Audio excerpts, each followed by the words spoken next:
Welcome to I Do What I Do, where we explore how and why folks do what they do to forge their path and create fulfilling, squiggly careers.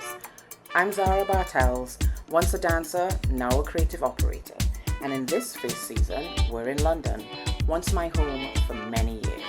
So whether you're an aspiring entrepreneur, a creative soul, or just curious about what makes people tick, have a listen. You'll be inspired to do what you do better. Let's go. Welcome, Korinna. Thank you for having me. Welcome to I Do What I Do. It's great to be here. So today we're going to talk about you, what you do, how Yes. you do, when you do, why you do, all the do's. All the do's. Korinna, how do we know each other? It's a bit of a strange one. I was doing a talk at a law firm about basically diversifying law and how you can get diverse young people to try and choose that as a career path. And at the end of the talk, one of the ladies there pulled me to the side and she was like, "This is so random, but I used to work with someone called Zara and I just think you two would really get on. So do you mind if I introduce you via email?" So I was like, "No, sure, why not? Go ahead." And lo and behold, she introduced us. I think we met up, I can't remember, we went for lunch in Brixton. Yes, we went to where there was gnocchi and we went to some Italian place and I don't remember where now. Yeah. Right, close. It was an Italian, but it was very, thank you very much. It was very independent vibes. And Yes. we ended up speaking for hours about everything. And I don't even know what the aim of the meeting was. There was no aim, but we ended up aligning on like creativity, values, Yeah, work, the yeah. Black community, young people, everything. We really did. It was a good conversation. And It we're was a just good like, conversation. and here we are. I don't know exactly, maybe about a year, maybe. I don't even know if it was a full year because I don't know why it's making me think September of last year. Was it September of last year? It's been about 6 months. Yeah, but we connected. Yeah. And It's been the a energy lovely doesn't budding lie, relationship. does it? Yeah. No, it doesn't. Cheers. Cheers. Currently CEO of Shadow to Shine. Mm-hmm. And tell me a little bit more about all the other things that you do. Okay. Yep. CEO of Shadow to Shine. Yeah. That's the day job, so to speak. I am co-founder of Hype and Genius, which is a social enterprise all around reducing exploitation for creatives. I consult on projects that have a social impact or purpose at their core. So I don't mind what industry, but it has to be for some type of purpose. If not, I can't get myself aligned with it. I have been in a few startups along the way.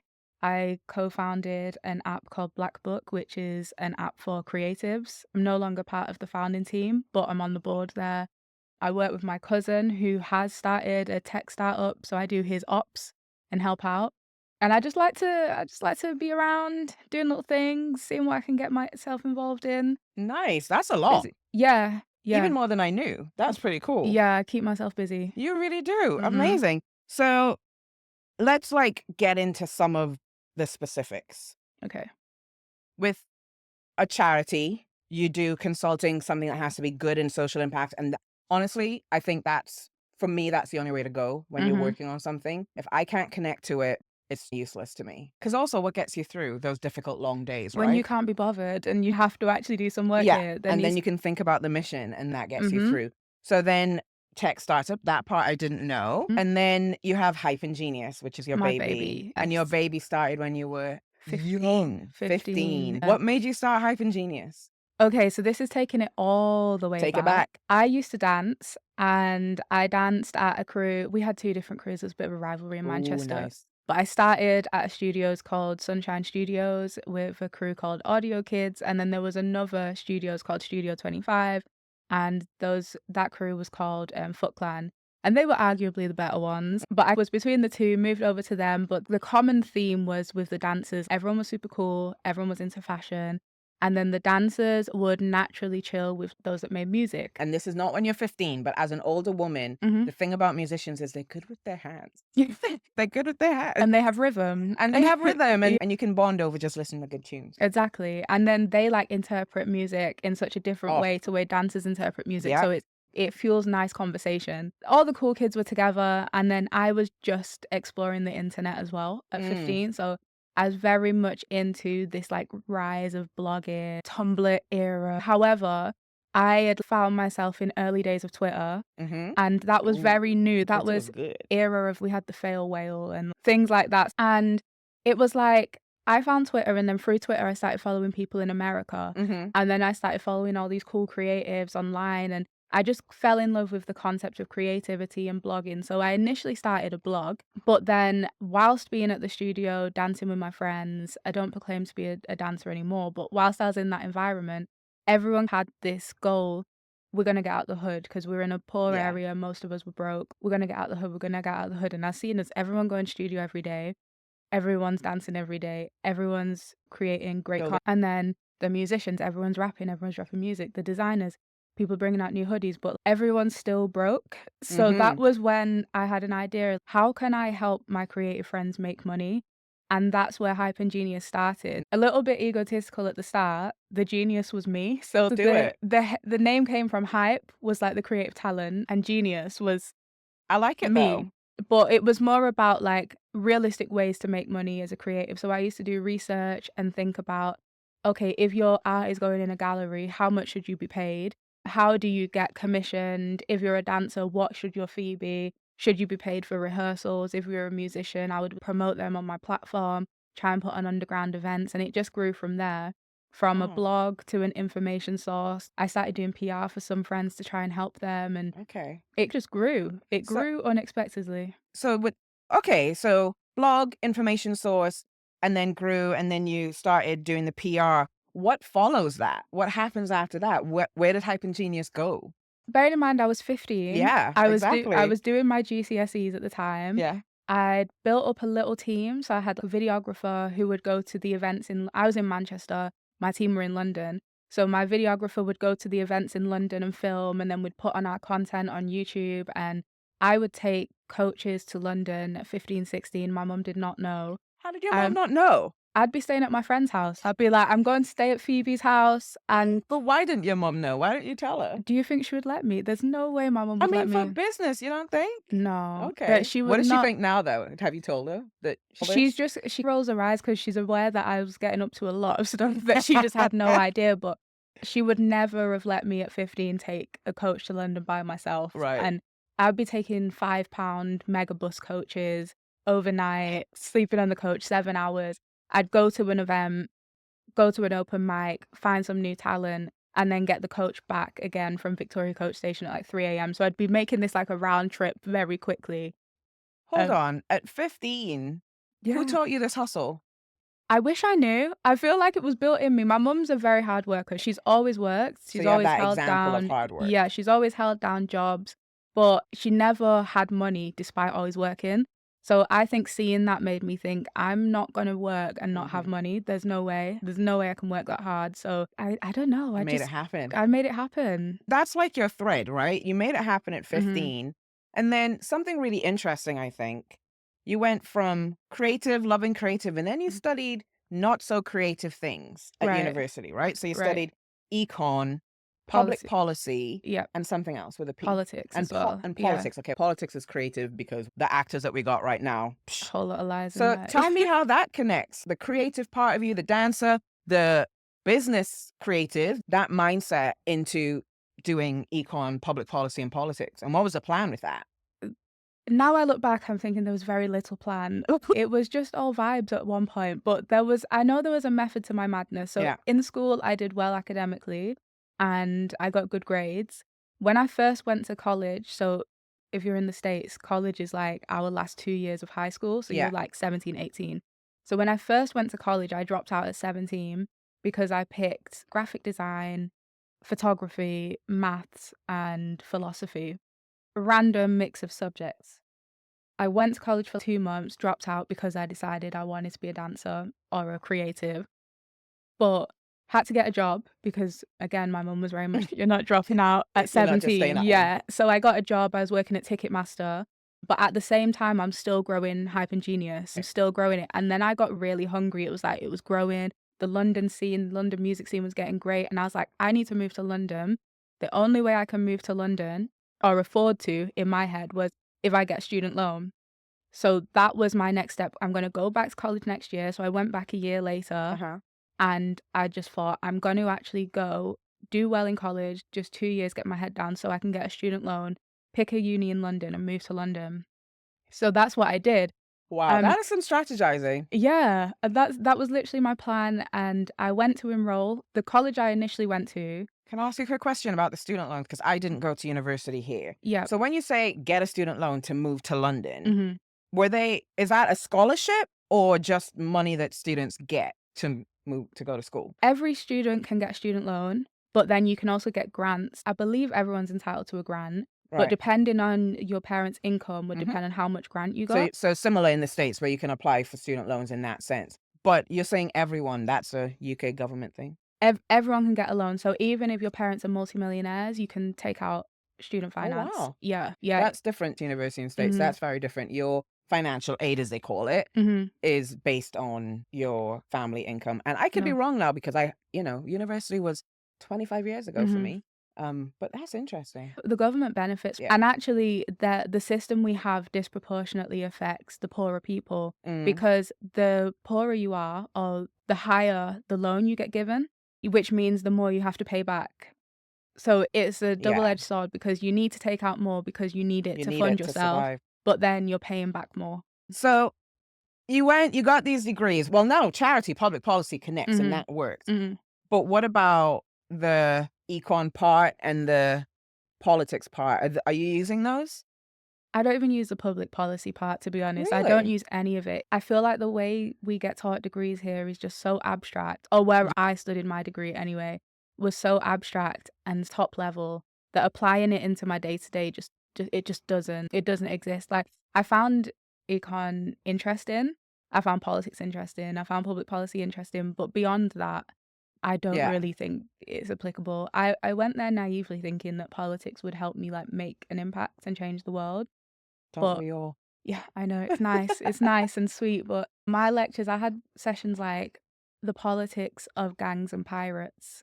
I'm sorry, what? Taught Did by someone who probably has never engaged with a pirate or definitely a gang. exactly. So I'd be there learning about like pirates, guerrilla warfare, great, interesting, politics. I did the politics of film and media, one of my modules. That was interesting. And I remember I picked the Black Panther Party Vanguard of the Revolution documentary to do my whole thing on. No. So you can make it Yeah. interesting, but they don't actually teach you, right? So you've done this degree. How are you then going to take this and apply it to your work? It's only now that I'm thinking really strategically in the way I operate business that I'm actually thinking, okay, how can I incorporate policy or public policy into my work? And then you did a master's.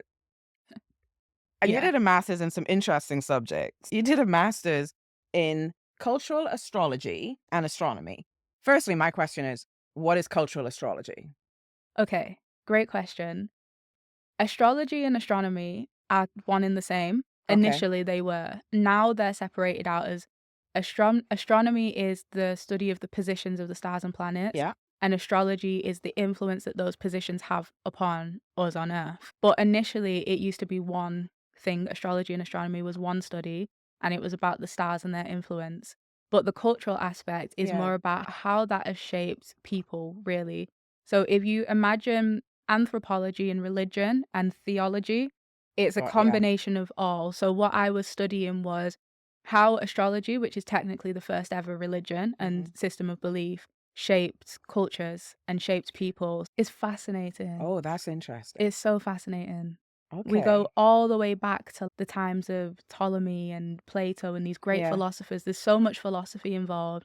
And back then, the greatest minds on earth, the Newtons, or Mm-hmm. who is up for Yeah. discussion whether Debate. this greatest man there, but these like amazing physicists all studied astrology, and it was part of their religion and part of Yeah. their life and way of being. So you look at how that has shaped religion and shaped modern day, and then you start looking at, well, what is magic? What is belief? What makes something a religion versus a superstition? Is astrology a religion? Is it not? It was that whole, Wow. it was very like, it came from the school of theosophy, my master's, Okay. but very niche Very. specialism. How does that involve? How does that engage with your life today? Because I feel like that part probably engages a little bit more. The cultural Yeah. astrology. How does it connect to? Because that's quite a creative space, right? So that feels Right. a little bit more like Mm. the lines with the work that you do, but also it connects to who you are as a person, right? And Mhm. from our conversations, you bring a lot of who you are Mhm. into your work. You Yeah. integrate creativity and thread it through everything. So does that cultural astrology and astronomy come into it? I think so. I think it's more about, like, how I start to approach people. I've got very into who are people out there, not just who are you, who's your job, but who are you Yeah. at your What's your core? vibes? Yeah, what is your vibe and what do you believe and why do you Your believe it energy. and all sorts. And I think whether someone believes in astrology or not is irrelevant to me. It's more why do you have that belief system? Why do you view the world the way you view the world? Some of my young people that I work with, some of them will be so like tunnel vision on Mhm. something, nothing can shake them, even if you present them with like alternative facts. And I'm intrigued by those people. And how does your upbringing shape the way you view the world? So if you look at the politics that I did in the past, arguably the politics of the country you're born into will shape a lot of who you are because you're born into a certain system or structure. And then astrology argues that the position of the stars shapes who you are. And then Okay. there is some element, if you believe in God or a higher power, which I do, that some things are just written into you when you're born. And I like to think how much is influence, how much isn't. Yeah. And then how much free will and fate do we have amongst all of that? I don't know. You must spend a lot of time in that brain. I do. I do. It must I be a really do. interesting place. I'm constantly thinking, perhaps too much. No, I don't know if you can think too much, though. I think it's necessary. Hmm. I think thinking is necessary because, frankly, if you didn't and you didn't critically think about everything, the current world that we live in, Hmm. you'd be swallowed up and you wouldn't even know what side is. You know, Yeah. like you would believe that the sky is green and that you actually walk on the sky if you don't Right. critically think about the things that we come across. You mentioned young people. So tell me, you work with young people currently in Shadow to Shine, but that's Hmm. also part of Hype and Genius, which, well, it started with young people, and I know you're bringing it back and you're Hmm. relaunching. Hmm. So all of your work, all of your creativity is centered around giving and putting into younger people. Hmm. Tell me a little bit about that and why, as you've grown, you're still drawn to working with young people. I think I know what I didn't have and what my peers didn't have in Manchester. London's a bit different. There's a lot more opportunities, but in Manchester there wasn't a lot of things to engage in. But from my biased opinion, we had the best ideas and the best execution of these ideas and the most creative ways to approach life, and it was always just ignored. And as I got older and I started trying to navigate the corporate world or the world of people who make decisions and have power, they still weren't taking on board the young voice, even though that voice was better than theirs. So for me, I always just thought, I believe in championing the next generation. I don't like this idea of people feel like competition and they always Mhm. want it. I'm just like, no, the next generation is the best talent and has the best ideas. So why would I not try and put them on Yeah. and bring them to the forefront? Because it's always just a lack of opportunity and a lack of a network that people are missing. It's never the ideas or the ability. So I'll Yeah. be like that bridge Nice. between that. And frankly, young people are gonna be the ones who are running this place. So if we Right. don't feed into them and pour into them, what's gonna happen? So with Shadow to Shine, tell me a little bit about the work that you do in Shadow to Shine. Shadow to Shine is a charity founded by a lady called Becky Fatamu. Becky and I met over 5 years ago now, where she's a successful entrepreneur in her own right. And she was giving a talk about entrepreneurship and her career journey and how she made it, and that she's now giving back through mentoring.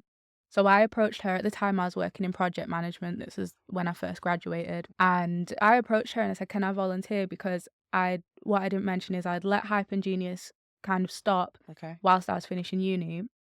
I'd gone into project management and there was just no passion anymore in my life because I'm doing a 9 to 5 in an Mhm. office. And I really liked what she was doing. So I was like, can I come and volunteer with your mentoring? And she was very frank and said, the mentoring is just me. There's no organization, Yeah. there's no business. I'm just mentoring people, but you can get involved if you want to. Essentially, what I did is created a project plan for a charity, for initially a CIC. I went Okay. away, did some research, looked at what was out there. She was working with another organization at the time. I looked at their strengths, how we could be better, and proposed like a kind of 12-month roadmap of taking this from Becky mentoring a couple of people at the weekend to how can we scale this across London. And she was basically like, you've created this, now it needs to be executed. So she kindly paid my salary for that first year. Mhm. So I had 12 months to make make this it happen. happen. Make this happen. And if it didn't work, then I got to go and get another job Yeah. again. So I quit my job. I finished the project I was working on. I left my job it was about 4 months later, and started with Shadow to Shine. And you made it happen because 5 years on and it's Mhm. thriving. Thriving. We have worked with 500 young people. We Brilliant. have partnered with, I'm going to name drop now, but we've done Do it. Samsung, Sony, Vogue, BP, TCS, Sky. I could keep going, but my mind's gone What do you blank. do when you say we've worked with? Mhm. What does that look like? What I tend to do is set up collaborative partnerships between Shadow to Shine and a corporate organization, and we'll get them to offer some of their in-house expertise, so their staff, Mm-hmm. to come and co-deliver workshops with us to our young people about what their role is really like. Because we're working with young people who are from underprivileged backgrounds, they don't necessarily know all the ins and outs of roles and jobs, etc. So we show them what the jobs are, teach them the skills, upskill them in their confidence, their communication, their professional etiquette, and then we match them with a mentor once they've been through the program. And then the next step is getting them a job. It might not be within that corporate, but within a field that they're trying to get into. Okay, so stats time. How's the success rate? Success rate is great. So we're on around 60% of young people go into employment within 12 months of us. Amazing. Congratulations. Thank you. And 60% might sound low to people who aren't aware of kind of the youth employability space. But in comparison to the job centre, for example, Mm-hmm. we're like 5 times better than their success rate of getting people from universal credit into employment.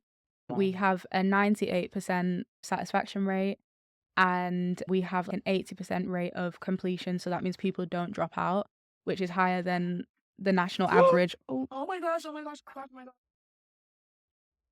Andres. With that amazing success of Shadow to Shine, your completion rate, your Mhm. success rate, how do you balance you have to be a corporate person because it's a charity, it's a business, but also you want to engage with the young people, keep them connected, keep them on the journey. How do you kind of balance those two types of communication? It really is 2 roles, and the way I have run Shadow to Shine from the onset was more like a startup than a charity. Mm. I have a lot of issues with the charity sector. Whether I go into them today or not is is another I think we thing. should go into them in a little bit. And I just wanted to do things differently. So I understand that sometimes I'm going to have to put on my formal clothes and go to where I need to go to and have these conversations, but I will always be unapologetic in the rooms that I'm in. I represent the young people. I represent myself because I was once them. Mm-hmm. I'm always going to have my hair in dreadlocks. I'm not about to change that or mix that up if I have to. And I make sure that when I'm in those rooms, I'm speaking for the young people. It's very easy to get lost in the source of this is a fancy office and they have Yep. this money and da da da, and I want to please them. And I've said no to big partnerships if I think that they're just ticking a box. And I think that's very important to be able to do, is to say no to money like that. And when it comes to the young people, I always think, what is it I would want? I started as CEO at 24, and Shadow to Shine's age group is 16 to 25. So when I first started, I was in the age group. So I was always just, what do I want? What would I find interesting? What would help me? And basically went from there. You're working with older people, younger people, you're in the middle and Mm. becoming one of the older people as I'm you getting go. there. Yeah. Has there ever been a moment where you've possibly had to lose a little bit yourself, or compromise is a better word?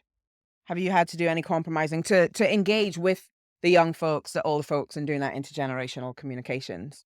Yeah, I think on both sides. I had and I won't tell you what I posted, but I posted something very political, and someone reached out to me and they said, "You can't post that if you're the CEO of a charity." And I said, "I'm always going to stand by my politics. I'm always going to stand by what I believe in.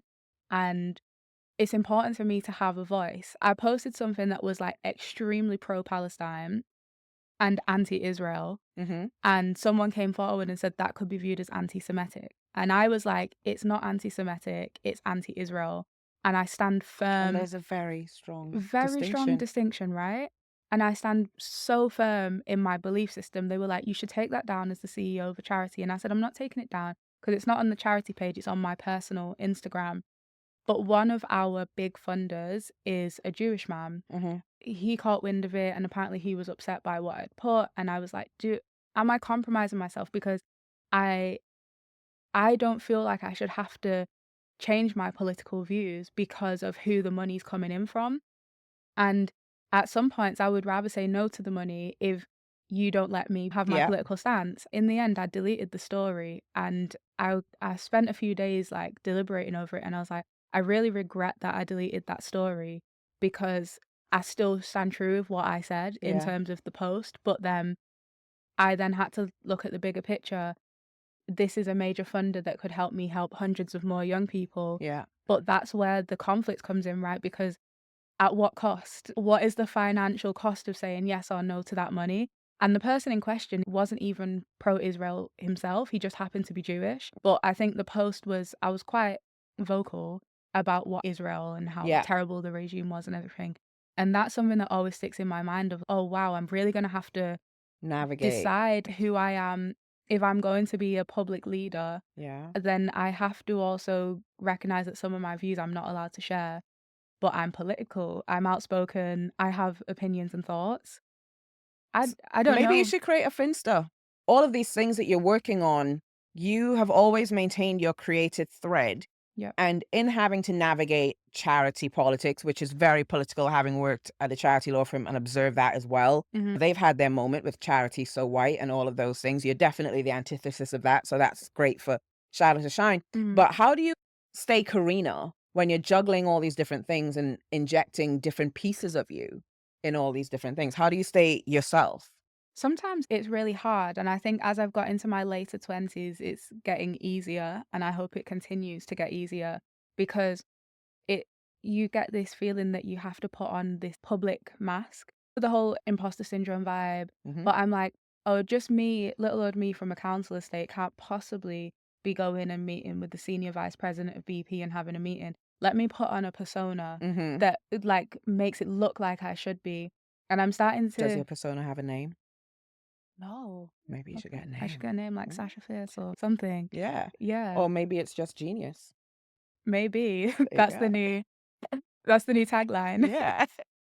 Yeah, I don't know. Sometimes it's hard Mm, because you always have to remind yourself, I am actually enough just existing as I am. yes. And I don't have to be anything else. I don't have to pretend to know certain things. So now I go into meetings, and if people are using acronyms or talking about something, I'll be like, sorry, I don't know what that means. Can you tell me? Whereas before I would sit there and then And Google not it quietly right. while they're talking and just being authentic in my approach to things. I'm recognizing that a lot of these corporates that I go into the world of do not actually have this kind of higher superiority that I once thought they Yeah. did. Everyone's people. They're all people. And on the flip side with my young people, sometimes I'm working with really challenging youth who have maybe been in gangs or been affiliated with certain situations. I'm speaking to young black males who've grown up in London, Mhm. and I'll be real with them when they hear my accent. I'm from Manchester. I'll come in the room the first time I speak to them and say, I'm not going to pretend like I know what your life is. I'm not going to insult you. Because, some people come in Mhm. and they're like, yo, bro, yo, fam, you, what? I'm just Bruv. like, yeah, I'm not going to do all of that. I respect you as the individual as you are. You've had challenges that mean that you're here, whatever. But what I'm asking for you is if you're committed to this, I'm equally as committed to this for you. I don't know the life you've lived, and you've probably been through more stuff than I could ever even imagine. But let's just be real in it. Let's just connect as people. And I think they appreciate that much more than you pretending that Yeah. youth flyers written in graffiti and stuff like that, and adding a Z on the end of words to attract the youth. Cut. Yeah, exactly. I'm like, I'm not doing none of that. I'm not doing none of that for anyone. Oh, it's so crazy because as soon as you say it, you can picture it and you can Mhm, see the middle-aged, middle class, semi-balding white male wearing his hoodie and jeans, mhm. trying to just connect. And sometimes you need to actually just speak to them like a human being. Like the humans that they are, right? I think at the end of the day, if you are yourself with people, that's how you connect to them, regardless of their generation and what they're Mhm, working on. And mhm. you hear all the tropes about Gen Z versus millennial. I'm a Xennial. What are all the things they say about Gen Zers now that They say What, they're they're lazy, they don't lazy. like to work. Actually, I think they just don't wanna deal with your bullshit.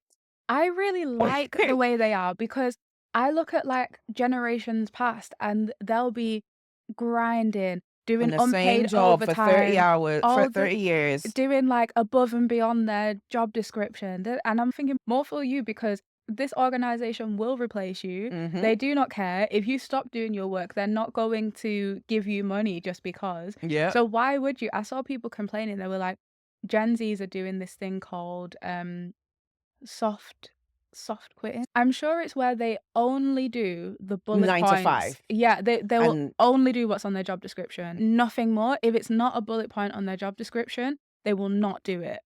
And that's just what they're doing now. And they're just like, "This is what I was hired to do, this is what I will do." yeah. And employers are, like, losing their mind because they're like, "You need to be a team player, you need to help out, you do."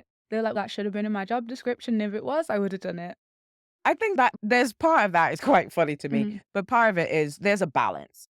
As a generalist as well, as mhm, someone who likes to get my hands in everything, I think, yes, in interviews, you have to be really clear to people about what the expectation is. You need to be transparent about the expectation, but there does need to be a bit of give and take because you can't be prepared for all inevitabilities. mhm. You can't put every single bullet point on a job spec because then that's going to run for 300 pages. But that to me sounds like there's a massive disconnect between what we're teaching in schools and Yes. how we're preparing younger generations for going into the working world, and also recognizing that there has been a significant societal shift in how we work and how we view work. Our parents could have sat in that job in that bank for 30 years, worked their way up the ladder very systematically, Mhm.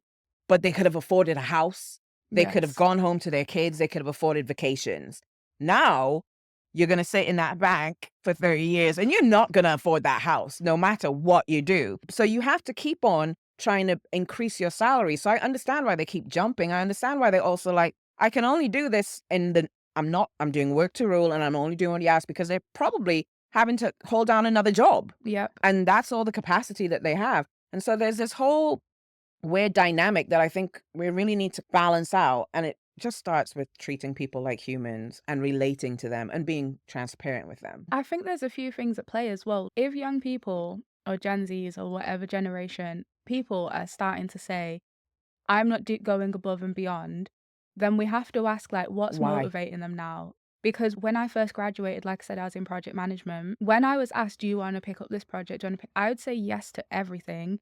And I learned so much Yeah. doing that. Like, one of the things I picked up saying yes to was, could I minute take in the board meetings at SOAS University? Hmm. And I learned, so I didn't know how to minute take, so I went online to learn how to do proper minute taking. And then I went in, but I learned so much by doing that. Just sitting in that room and And listening. Wow. right. So as board meeting, that must Mhm. have been, It was so oh, interesting, wow. and I met so many, like, high up senior people. I met the director, who is Baroness Valerie Hmm. Amos. If you know her, she's a very impressive woman. So I saw how she worked, and I was taking all these notes, and I learned so much. And then also another thing was I had to circulate the minutes afterwards, so everyone's seeing my name on email all the time. And to this day, I've still got people on LinkedIn who check in on me, but that wasn't part of my JD. I'm glad I did it. Whereas Gen Zs now are like, "No, I know my worth. I should be paid for it. I should." And I think social media has something to play in A that. big thing to play in that Yeah. because I don't know if they actually know their worth. They Mhm. think they know their worth, but the reality is you don't know what you don't know. And if you don't, as you say, pick up the random thing or really grasp what is that thing that's going to take me to the next level. If you don't become an expert in what you're doing now and also understanding all the different parts of it, how are you going to then connect that to the next step? Yeah, like, I'm not saying go out and work and do all this unpaid labor for free, but I think there is a strategic way of learning and growing whilst you're in an organization. So Yeah. you should take more than just a salary from a job. You should take the learning, you should take the network, you should take their insider information if you could get take from that job, right? So something you could take is, oh, I'm gonna get upskilled in this, which means that in 6 months I can apply for something and earn 10K Yeah. more because I've done it for free here for 6 months. It's like a natural give or take, but they had lost that foresight. Social media has created that instant gratification approach, right? Where Yep. suddenly someone's making 10 grand a month.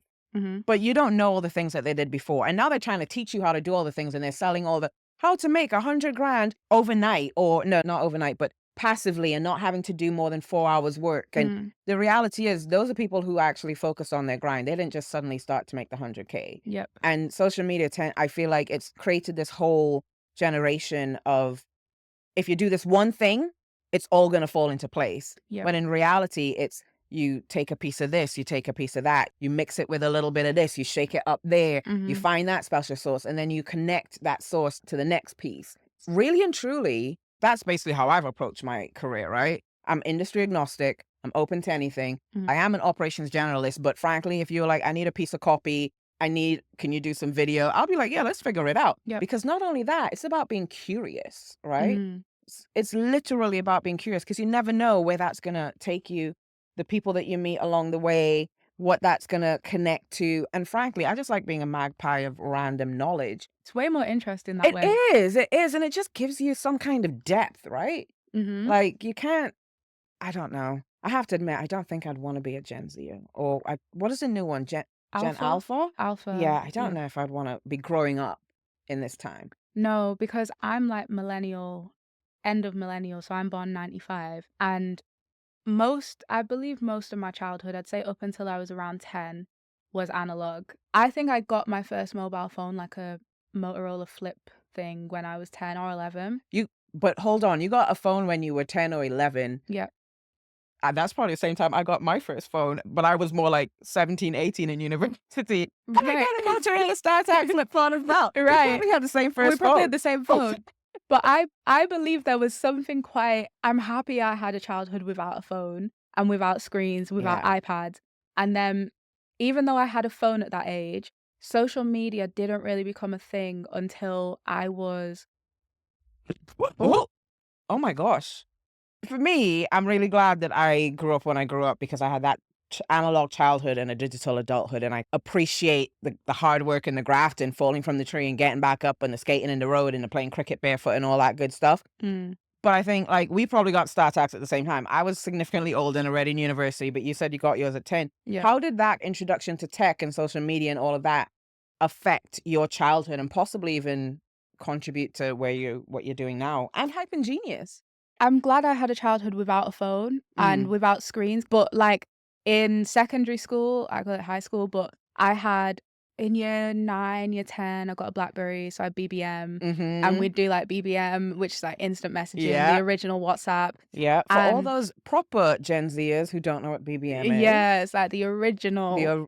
Is it ICQ, or did you have ICQ? I didn't have ICQ. Messenger? Oh, MSN. MSN was the one. Messenger. But the difference with MSN was it wasn't on the go. No, so to be at home. We had to be at home. I remember I had to unplug the phone and unplug the phone, plug it into the memories. computer, and it'd make like the wildest noise. It's like, yeah, all of that. And then you'd be online and you'd talk on everything. Yeah. But then when the house phone was needed, you'd have to unplug. My parents got a second line for that. My mother was like, I can't be dealing with this. Unplug. My phone needs to ring. Yeah. Because that's it. Because your parents are like, I don't know if I missed a call now. Exactly. Because there was no like they missed call. It's like you either got the call or you didn't. Yeah. And MSN was an era. It was. But it was like, you'd have to say G to G, got to go, or BRB. Like, you'd log off and you'd go away. And you weren't seeing pictures either of people's lives. You didn't see the constant updates. That's true. It was just talking. It was just talking. It was just talking with nothing else. And I think you could have a profile picture, I think. Yeah. But it was just one profile picture. No, that was late. That was later. And I don't know if you actually could get a picture. I know you could change the icon. I think mine was that Daisy. Yeah, I don't know if you could actually put your picture in the end. No, I remember this little blue little person. The blue symbol. blob. I call it the blue blob. But I don't know if we had pictures. It was all just... So you could be talking to someone you don't know who you're talking to, really. Which is a whole other thing. Yeah. But we didn't have social media in the same way. I did get a Facebook at some point during secondary school. I can't remember exactly when. But Instagram wasn't a part of my schooling life. Whereas... even people, I think 3 years below me, would have had it from year 7 all the way through to year 11. They've had Instagram, and now they have TikTok and whatever other social media platforms they have. And I just don't know how I would have dealt with the pressure of social media in school. It's hard enough as an adult never mind as a child. They are very much online, and they're also seeing our generation posting our successes Mhm. without really acknowledging that we're 10 plus years Years, yeah. ahead of them. You have to earn your What stripes as well, Yeah. like, you can't have worth at 20. You can, but in the grand scheme of careers and Mm, expertise, how much are you gonna have at 20 if you don't have lived experience, if you don't have the experience of the ups and downs and the trials and the tribulations that are what build a career, right? And right. build that knowledge, that kind of innate knowledge that you have. Talking about paying more and all of that, you've brought back Hype and Genius, and Mhm. one of the things about Hype and Genius is to tackle the industry exploitation. So, how does Hype and Genius actually do that? In what way? Okay, I'm glad you asked because it's not an easy thing that we're trying to address. I'll talk about where it comes from. Musicians are basically the modern day slaves, and that is a very controversial thing to say, but I think I read somewhere that for a streaming artist to earn minimum wage, they have to get 500,000 streams per week to earn the equivalent of minimum wage, which most artists are not. Most artists are not getting paid for their work, but are making millions and just are not seeing the kind of benefits of that. Mhm. Record labels have been, since the beginning of time, signing very exploitative deals. It's kind of public knowledge now, and Yeah, people it's become way more understand public. and people get it now, so it's different. But it's still a huge problem because if you're an artist and you're trying to compete with the top ones in the industry, so like your Drakes, your The Adeles, your Ed established people. Sheerans, yeah, the million plus streams people, you need a marketing budget behind you to even start to compete with them. And unless you've got like tens or hundreds of thousands of pounds to do it, you're never going to compete unless you're one of the few who really grinds and gets Yeah. there. But in order to get that budget, you sign to a label, but you're signing away your art and your craft. And I think the difference with a job is you do a job, you have these allocated hours, and you do the thing that you need to do, and then you get paid. Yeah. Whereas with this, you're literally signing over your art. Like they own your art, but they also own the way you can then navigate. Some labels, they're like, you're not allowed to release music unless it's through us, or you're not allowed to even use your own likeness without us. So there are a lot of things that are a problem. So that's music industry. Mhm.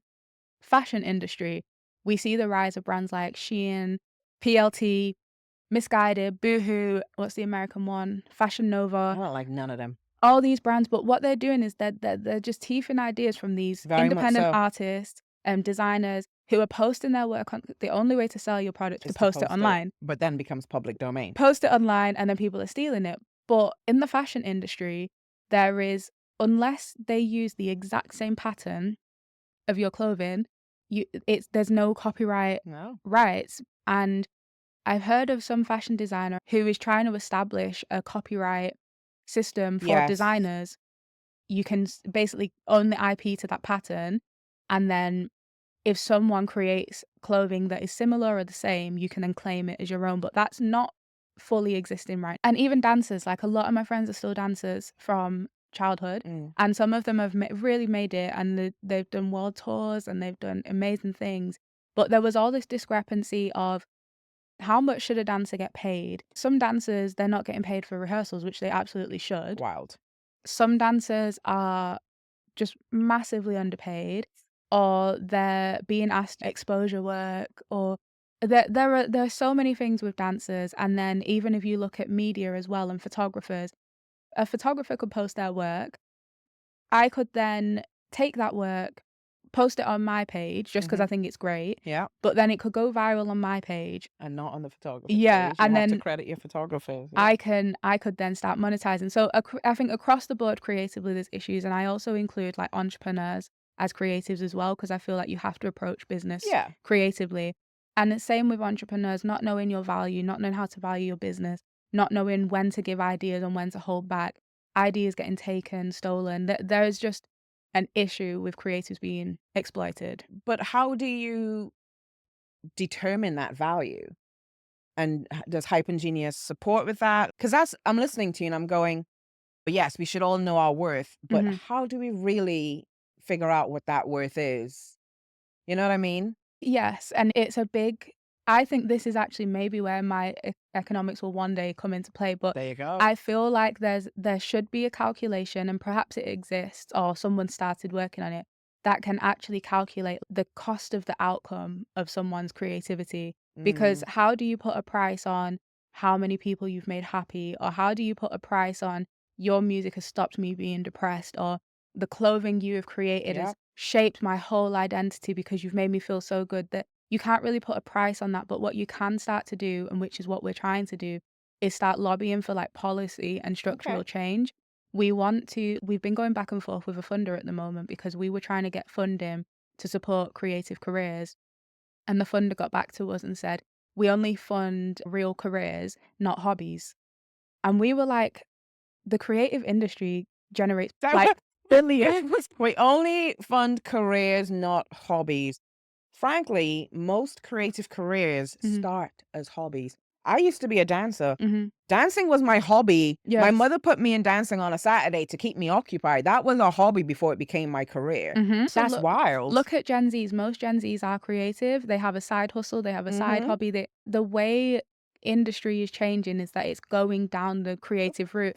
People Fully. have portfolio careers. They don't have linear 30 years in one business. I guess what we're trying to do, there's a few different elements to Mm-hmm. it. One side is the change of structure and policy, and that's through our lobbying. Mm-hmm. We are trying to establish a research function which will do some of the research of what I've discussed and research how we can start to put a price on creativity, get some more research. And we want to do like campaigns around artists, not just music artists, but any artists and their experience of their art being taken or unfairly compensated for their art.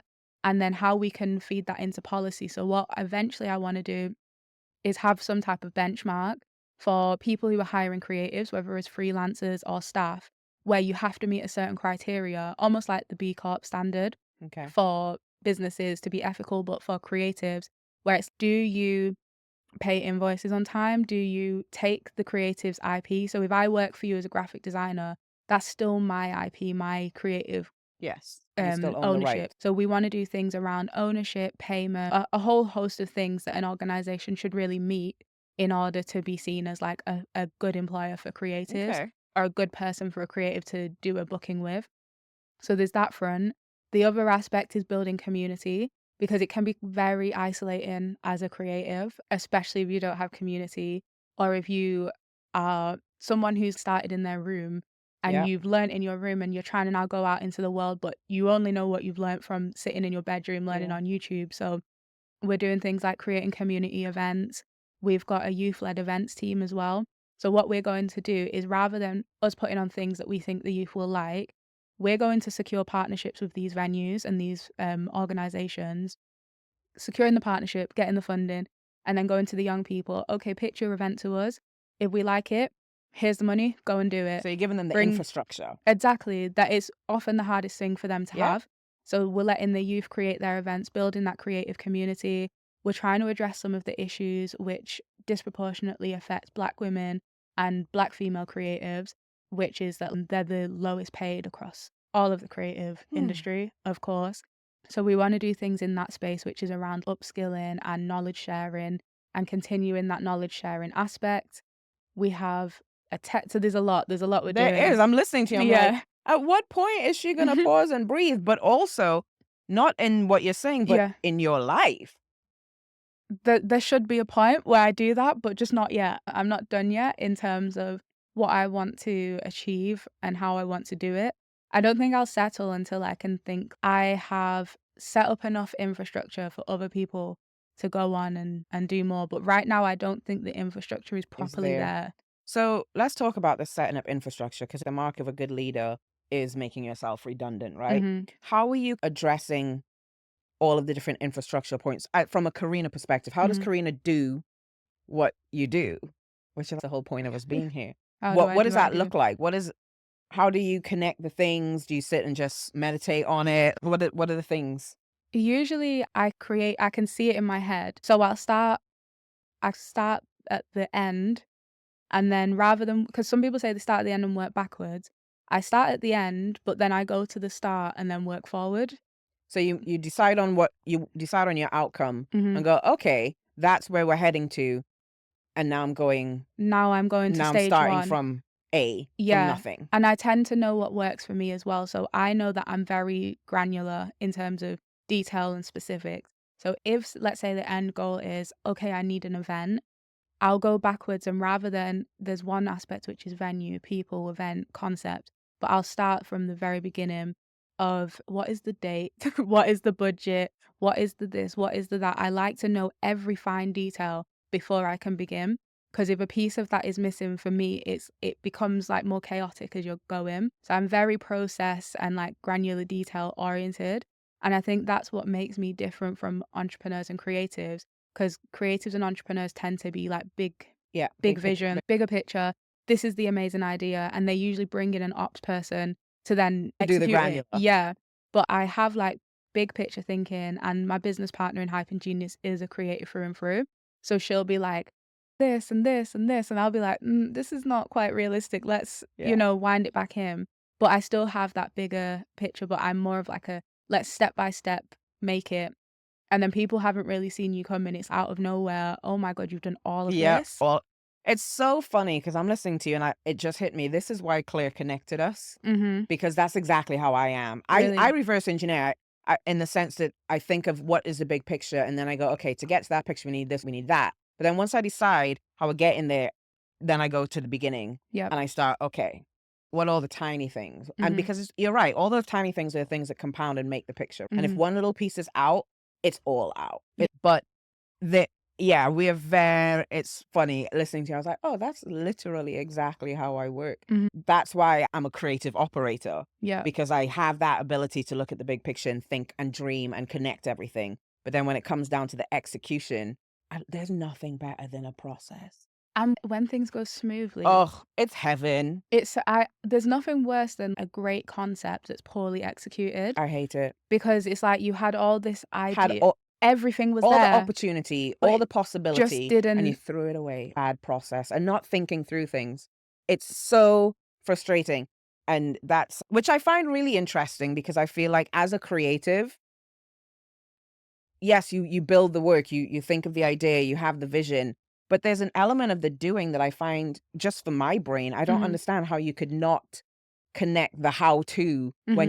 when you're creating. Yeah. Now I'm older, so initially Hype was the creative Mhm. and Genius was me. Yeah. That was my younger ego self. But now I'm older, Hype and Genius really means that you need both to marry, and you need to be able to do both, because if not, it won't work. It won't work. And that's not me. That's just you, the creative, the hype and the genius. You are both. And people who are so like business oriented, they're so stiff and it's so unexciting. Yeah. And they might make a really great business, but no one cares. You just ticking along. You might have made like a little, I don't know, fintech Yeah. business, and it's great. You've got processes and data, great. But a business that really shakes the world doesn't come from just business. It comes from creativity as well. But like you said, it falls short. If the creative isn't willing to do that legwork as Yeah. well and the operations, it will fail. But You it's need to bring both also together. sorry. But it's also the thing I think that helps you really understand the vision by Mhm. working on how it's going to work. That's how you get to know the guts of it Yep. and get that deep understanding that allows you to either sell your business, grow your business, Mhm. really understand what that culture is, who are the people who is your audience, all of those things. Yep. Just deciding on an idea is nothing without the doing. And I speak to my co-founder about this a lot, because I said to her at the beginning, we said, let's bring it back. We started with a big summer school last year. We did loads of programs with young people, Hmm. creative school. But then we were like, let's keep going, let's play fun, let's play fun. And we were aimlessly doing it. And then I was like, we don't have a strategy. Like, what is our business? Now we have a CIC, a social enterprise, and we have a limited company. Okay. And they're two very distinct pathways. One is about obviously for profit, the other isn't, and more community based. But before that, it was like it wasn't quite piecing together. Without the strategy, for me anyway, personally, I can't go forward because it feels aimless. Yeah. Can't you have a for-profit and a community-based to me, that's the ideal, right? Because Yep, frankly, we all gotta make money because we all gotta eat. yep, But doing community work shouldn't mean that you can't be profitable. And I feel like they tend to be hand in hand, and that bugs me out a lot right. because Why can't community work be good and for the betterment of people, but still be profitable where everyone can eat? Right, so that's a very good point. So the CIC structure allows that because it is a limited company, but you have to be But for you have to be community impact based. right. And you can make profit, but you can be limited by shares or limited by guarantee. And most community interested companies limited by share are not eligible for funding because what funders don't want to do is give you money and then the owners like take that money and run And off with not it. So there is one aspect where as a CIC you absolutely can make money, but part of my issue with the charity sector or just generally this kind of grant giving sector is they want to see that you are almost like poor enough that you need the money, not too poor that Yep. that the money won't be spent correctly. And the way I want to make money from Hypengenius, I don't want to limit the potential of how much money I can make Exactly. because I'm cautious that, oh, if I make too much this Then year, you they won't get won't the fund me grant. next Yeah. year. So it makes sense for us to have a CIC, which is very much this is where we write our grants, this is where we do all our community work, and a limited company, which just by the nature of our organization will always at the core be for impact, but impact and profit. Right. I Okay. think America's better at that because America's social Yeah. enterprise structure is a lot better than we don't actually have an actual social enterprise registered company. You can be a CIC or you could be a limited company and you can call yourself a social enterprise, but there isn't actually like a company Hmm. set up that is just that. I'm quite curious, companies or firms that are very much for profit Mhm. didn't consider that whole how do you make it for profit, but it probably comes down to being gatekeepers of things that you have no idea about, Yep. which is frankly a big part of the problem with the charity industry from my perspective. And it's a well discussed and documented concern about the fact that those that own, run, and all of the things about charities don't necessarily have the lived experience or even reflect the Mhm. people that they're trying to help. That Mhm. white saviorism complex business is it's strong in the It's charity strong. sector, which It's is strong. interesting. So you know how we talked about moments where you felt compromised and that you had to maybe make a decision that didn't sit right with you? Mhm. What's like your line? Where would you not have any compromise on? Ooh, why would I not have any compromise? Definitely integrity. I'm not for box ticking, so that would definitely be a line.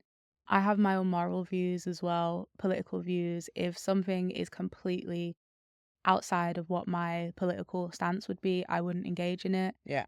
What else? Do I have any other hard lines? I probably do, but now I'm thinking about them, I can't quite think. What would be a hard line? I feel like the ones you said are pretty solid. They're pretty solid. They're pretty good baselines and Yeah. fundamental things. And if there's anything about the industries that you are working in and touching on, what would you change if you could? If you had that almighty power, Mhm. what would you change?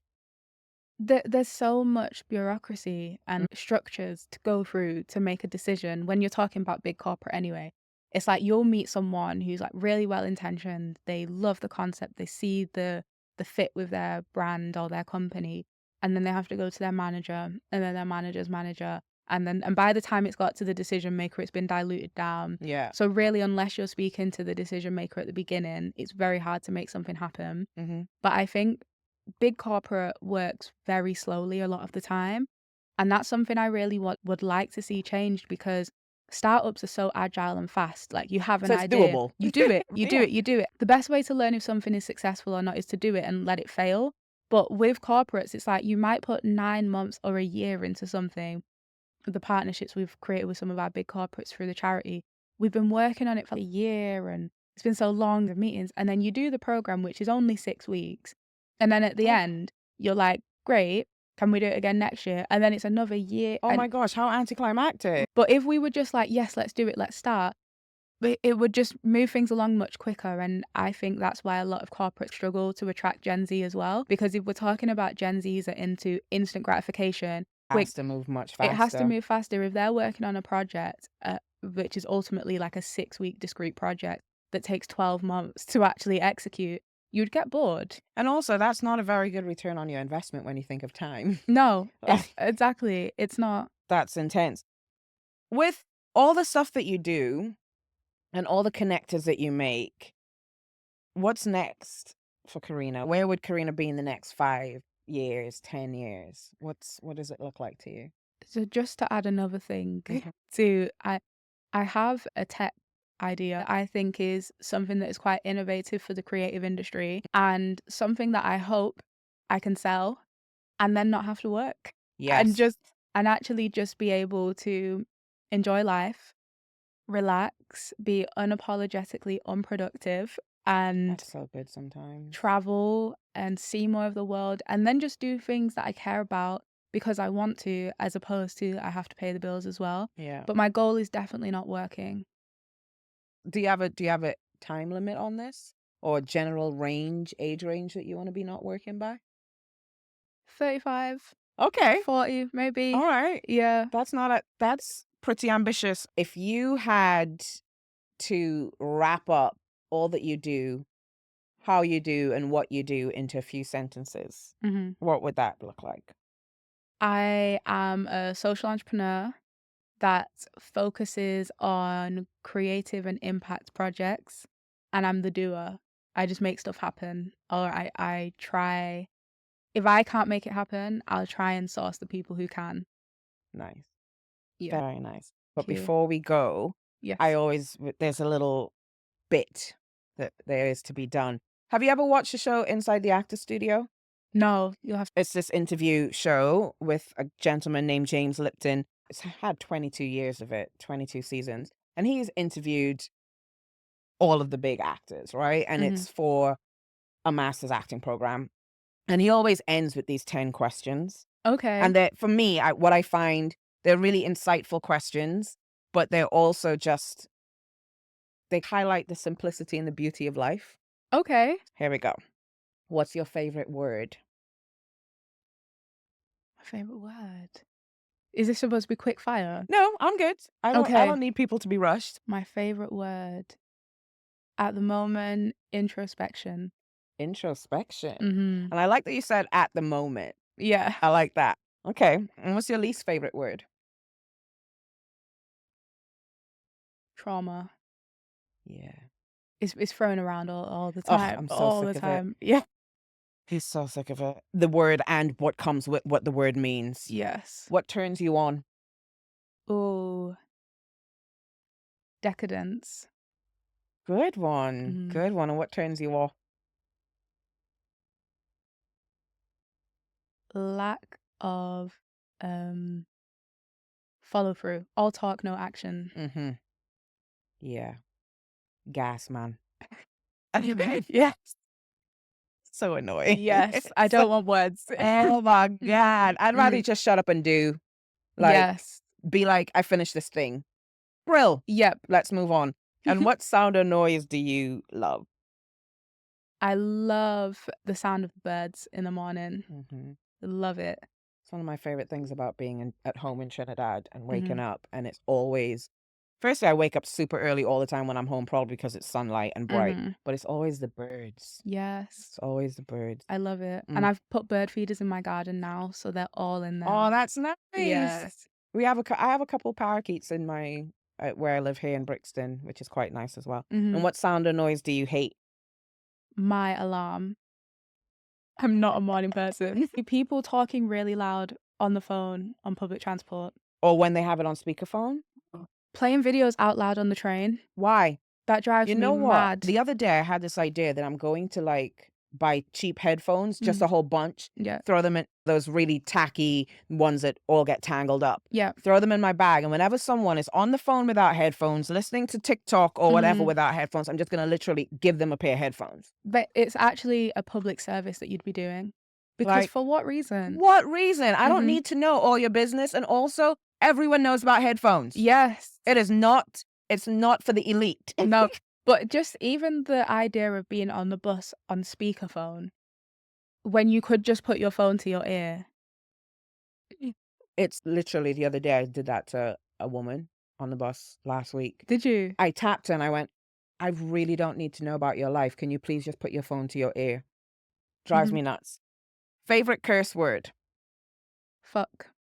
Good one. It's a good one. It's a classic. And it's You could be fucking, it could be fucked, it could be fuck. It's fuckable, yeah. fuckable with. Yeah. It's such a good, all well-rounded Yep. word. I love it. Versatile. Very versatile. Yeah. You could get fucked Yeah. in multiple ways. Yeah. And if you had to do another profession, what would you do? Astronaut. I always say The this. astrology, the astronomy, I wish if I would do it all again, I would study physics, get my degree in astrophysics, try and be an astronaut. Nice. I think you would have been a great. Can you still not do an astronaut? When you sell the tech company and you make the lots of money, Yeah. you could definitely buy I do one of those tickets Yeah. to space. Yeah. Be an Something like astronaut that. for a day. Yeah. Yeah. And what other profession would you not want to do? Would I not want to do, in the way this day and age, I wouldn't want to do anything service related because I have done those jobs when I was in uni and it was bad enough then, but now I feel like people are just awful. Do you know, So people, when you say service, you mean like waitress, retail, not public right. service, but like retail, waitress, even bus drivers, anything that involves too much of the public because Yeah, everyone's crazy. I get that. I've actually started saying thank you to the bus driver. And when I first moved here 21 years ago, I used to think that was really funny and cute because you only saw old ladies. But after watching sometimes what they deal with, when I'm getting off the bus, because I love a good old big red bus, Yeah. I'm like, thank you. Yeah. And I'm like, oh, you're now that old lady. And it's fine. Yeah. I'm okay. I've enjoyed getting the older part. Last question. If heaven exists or if you believe in it and you get to those pearly gates, what would you like? Whoever greets you, Gabriel, Michael, whichever, God, whoever's at them gates, what would you hope for them to say? I would hope for them to say, you did it. Well done. You enjoyed your life. You were a good person. You were kind to people. You had integrity. You had a lot of fun along the way. And I'd hope for them to open the gates and say, in here is paradise. It's sunny. There's sea, there's sand, all your loved ones, a lot of food. I just hope they were like, I have a vision that when I die, I'm going to have this peaceful, I'm done. I've finished. My time here is done. And I'll go. And I don't want to come back to Earth again. If people believe in reincarnation, I don't want to come back again. So I'm trying to do everything in this life so I don't have to come back and tick anything off. Yeah. So I hope they say, you completed it now. You don't have to come back again. Game over. Pipping? Yes. You beat the final boss. Yeah. What would you, can I ask that back to you? Yeah. What would you want? What would I want or what would I want them to say? What would you want them to say? What would I, it's weird. I've never thought, no one's gonna, I was hoping no one flip it on me. What would I want them to say? I'd want them to say, you never told a lie. You did a good job. Go and sleep. That's great. They couldn't say that to me because I've told lies. When we think about, and this is going to sound really weird because I'm about to be like, you never told a lie. In fairness, I've probably told a good few lies to my mother when necessary. Yeah. The ones that matter, and that sounds so bad, like you shouldn't really engage with white lies. But in fairness, in this world, if you're thinking about people and how we navigate the world, there is an element of I don't really lie. I actually just don't offer the information if I don't think it's helpful to you. I'd rather just stay silent than lie. Yeah. Withhold. Yeah. I'd rather be accused of what do they call it? Withholding information than actually changing the information. Mainly also because I can't remember all that. Someone said to me the other day, you never have to remember your story if you just tell the truth.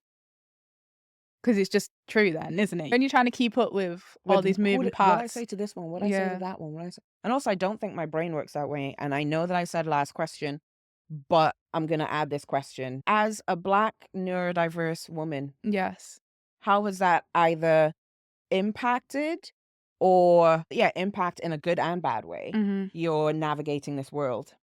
When I was younger, it was hell because I didn't know I was neurodiverse. So I really thought I was an alien that was just stuck in a human body and had no idea how to get out. So I struggled with being overwhelmed. I struggled with viewing the world differently. I was called rude at times because I was blunt, or if something didn't interest me, I would just be like, yeah, I'm just not interested. And teachers obviously don't like that. So I got into a bit of trouble when I was a teenager. And it was really hard. But as I got older and I got diagnosed when I was 23, sorry. It's helped piece everything together. So now it's, okay, I understand my limitations versus what isn't a limitation. I understand that if I've got to do a talk to a whole room of people and then network and mingle with everyone afterwards, that I'm going to make sure that the entire day leading up to that, I have no human interaction. I play music that I want to listen to and I come prepared. And then afterwards, I'll make sure I have no social engagements as well. And then I can do things incredibly. Or I understand how my brain works, like processes is a very big one. I understand processes, so I understand that if I'm feeling overwhelmed, it's because I don't have a process in place. If I put that in place, then I'm able to do To it. manage it. Yeah, and I love my brain because I realize it's different. And I think creatives and neurodiverse people, they're like a Venn diagram. There's an overlap, if not a Definitely. circle. So we view Definitely. the world different from people who are neurotypical and people who aren't creative. And I think the way we view the world is beautiful and brilliant and a lot Yeah. better. And I wouldn't change it now. I wouldn't change it for the world. It Yeah. just, who wants to fit in a box? We don't, and that's why we're here. Exactly. And it's crazy to me, the more you spoke, and literally all that similar to me. Mhm. I got diagnosed, and yeah, it's all of those things. It's why I love process, but I can think big, and all of those things are super interesting. Korinna, thank you so much. Thank you, It's been a Zara. real Thank you pleasure. for And having I know we're me. going to chat outside of this and onward and all of the good things, Of but I'm so course. glad you came on. I'm so happy to have been here. Thank you so Thank much. you. Have a good one. Mwah. Mwah. Good night, people. Thank you, Andrew. That's all, folks, for today's episode of I Do What I Do. Biggest thank you to you for listening and to my guests for sharing their journey. I am Zara Bartels, and a super duper special shout out to the incredible folks that supported me on this creation. Keegan Simon, individual, for my logo and social graphics, Nikolai Labari for my theme music, and Andres Albert for being there and doing all the things while we recorded at TYX Studios in King's Cross, London. Walk good, keep doing what you do. Until next time.